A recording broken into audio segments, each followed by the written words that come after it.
Salut, c'est Trado, je suis content de vous retrouver pour une nouvelle analyse technique. Aujourd'hui, c'est Arcos. Et avant de commencer, bien sûr, les précautions d'usage.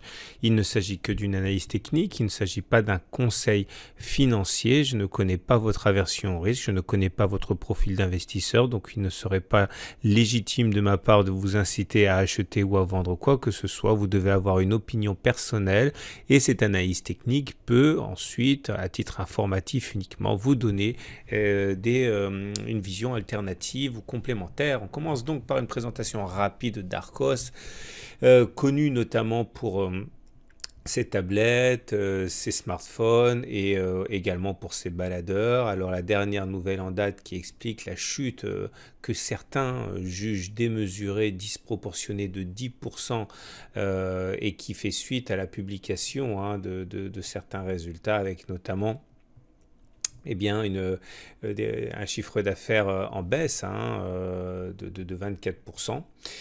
Suite à une réorganisation a priori des activités du groupe, et voilà où nous en sommes. La tendance pour l'instant, au regard de l'analyse Ishimoku, elle est neutre parce que on a eu une tendance qui était baissière comme ça, toujours au regard de l'Ishimoku. Vous voyez, quand les cours sont en dessous du nuage, c'est assez dangereux, c'est assez périlleux, et puis lorsque le nuage twist, comme c'est le cas ici, c'est-à-dire que la partie basse croise la partie haute, on dit que la tendance change. Alors, en l'occurrence, elle n'est pas encore haussière pour l'instant, mais en tout cas, elle n'est plus baissière. Et le fait que justement ce nuage soit plat comme ça et plus baissier milite pour une tendance neutre. Alors maintenant, il faut également voir qu'au regard d'un autre outil de détection de la tendance qui est la moyenne mobile à 20 semaines, on voit que nous sommes au contact, voire légèrement en dessous de la moyenne mobile à 20 semaines. Quand on regarde ce critère, quand on est en dessous de la moyenne mobile à 20 semaines qui descend, on dit qu'on est en tendance baissière. Quand on est au-dessus, on dit qu'on est en tendance haussière. Et là, en l'occurrence, on est en dessous d'une moyenne mobile à 20 semaines qui montre, donc on est plutôt neutre.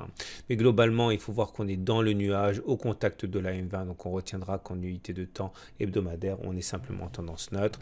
Regardez également la hausse des volumes qu'il y a eu ici sur la hausse par comparaison avec la baisse des volumes pendant la baisse.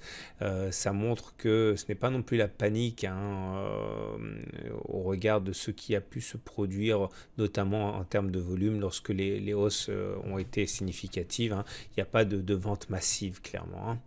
Alors regardez maintenant, ça c'est pour ceux qui s'intéressent à l'investissement dans Arcos pour le long terme. Si vous voulez par exemple profiter de la décrue qu'il y a eu depuis les 1,6 jusqu'à 0,9 euros, au cas où vous penseriez que c'est une bonne possibilité d'investissement, ce que je vais vous dire va peut-être pouvoir vous aider. Tout d'abord, il faut comprendre ce que c'est qu'un support et une résistance. Une résistance, c'est des niveaux que les prix n'arrivent pas à franchir. Par exemple, 1,45 euros, ici, ça c'est une résistance. Ou encore ici, vous voyez, ça bloque. Et, vous avez également des supports. Les supports, c'est l'inverse. C'est des niveaux qui retiennent les cours, comme 0,64 est un support, 0,72 est un support, et puis 0,87 sera également un support. Alors, il faut bien comprendre ce qu'il y a derrière le terme de support et de résistance. Ce n'est pas un niveau dans l'absolu. D'abord, c'est une zone, et ensuite, ce sont des niveaux en fait où les vendeurs se cachent. Les résistances montrent que les vendeurs se cachent sur les 1,45, et dès qu'on y arrive, ils vendent.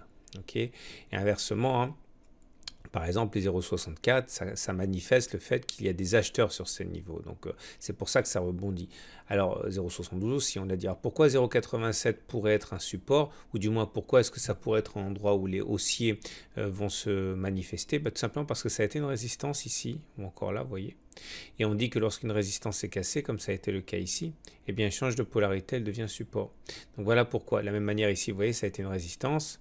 Une fois que ça a été cassé, ça a été support pendant 4 semaines d'affilée.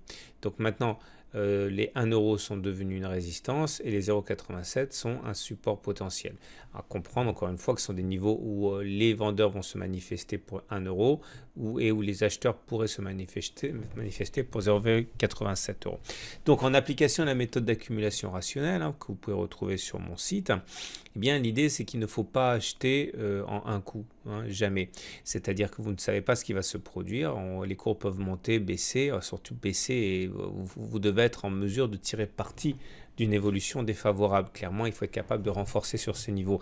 Donc, achetez éventuellement maintenant si vous n'avez pas en portefeuille du Arcos et que vous voulez en avoir, hein, que vous pensez que c'est une bonne occasion, mais gardez de quoi renforcer 2-3 fois. J'explique tout ça dans ma méthode. Lorsque vous reviendrez sur 0,87 par exemple, ou encore lorsque vous reviendriez éventuellement sur 0,72, hein, il faut pouvoir renforcer sur ces niveaux-là. Choisissez 2-3 niveaux, ou alors en cas de cassure de résistance, puisque les 1 euro sont résistance, une fois qu'ils seront cassés, on risque d'avoir un changement d'atmosphère et une impulsion haussière. Vous voyez, comme ça, les 1 euro étaient résistance, une fois qu'ils ont été cassés, justement, boum, ça a augmenté très fortement. Donc il faut être capable de renforcer, et pour ça, il ne faut pas investir d'un coup. Donc voilà les niveaux d'intervention pour construire une position sur Arcos si vous pensez qu'il faut la mettre en portefeuille. Maintenant, si vous êtes plutôt favorable à du trading de court terme, je vous ai préparé ici 2 trades que moi, à titre personnel, je pourrais éventuellement tenter. Donc, ce n'est simplement, c'est qu'un zoom hein, de ce qu'on a vu précédemment. On retrouve notre résistance devenue support à 0,87. Donc, l'idée, dans le cadre d'un trading haussier, hein, ce serait d'attendre que les cours reviennent sur 0,87 et parier sur le fait que ce support tiendrait, notamment parce qu'il est aidé également par ce support oblique là qui pourrait fonctionner, et viser donc les 1 euro. Ça correspond à 1%, à 16% de hausse. Et quand on fait du trading, il faut toujours un stop loss, c'est-à-dire un niveau qui entraîne la liquidation de la position avec perte, hein, perte assumée. Et là, en l'occurrence, je pense que si on devait passer en dessous de 0,84 euros, on risquerait d'avoir une baisse jusqu'à 0,72 assez certaine. Donc l'idée c'est que à titre personnel, je pourrais acheter sur ces niveaux, viser plus 16%. Par contre, liquider la position en cas de baisse de 4%. Ça donne un rapport, un ratio gain-risque intéressant de 16% pour moins 4% de baisse, donc 1 pour 4. C'est pas mal. Okay. Maintenant, dans le sens inverse, hein, puisque Arcos est également au SRD, donc on peut spéculer à la baisse. Si vous pensez que Arcos est parti pour visiter les 0,72 euros, regardez des fondamentaux, vous pouvez éventuellement spéculer à la baisse, mais attendez que l'on soit en dessous de 0,87 parce que vous avez compris que c'est un support. Hein. Et là, effectivement, si on allait de 0,87 à 0,72, vous pourriez gagner 17%. Mais là aussi, hein, toujours un ratio gain-risque intéressant. Il faudrait que le stop loss soit, par exemple, au cas où on reviendrait au-dessus de 0,92. Parce que si on revient au-dessus du 0,92, on est plus parti pour remonter que pour baisser. Il faudrait prendre votre perte. Là, clairement, si ça baisse de 17% et que ça atteint votre objectif, vous gagnez donc ce montant-là.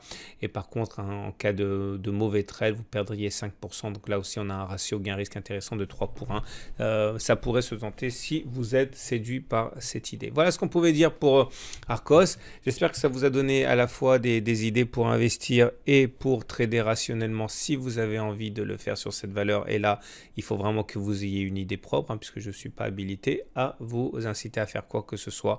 C'est à vous de voir si cela correspond à votre profil. À demain sur le site pour une autre analyse technique.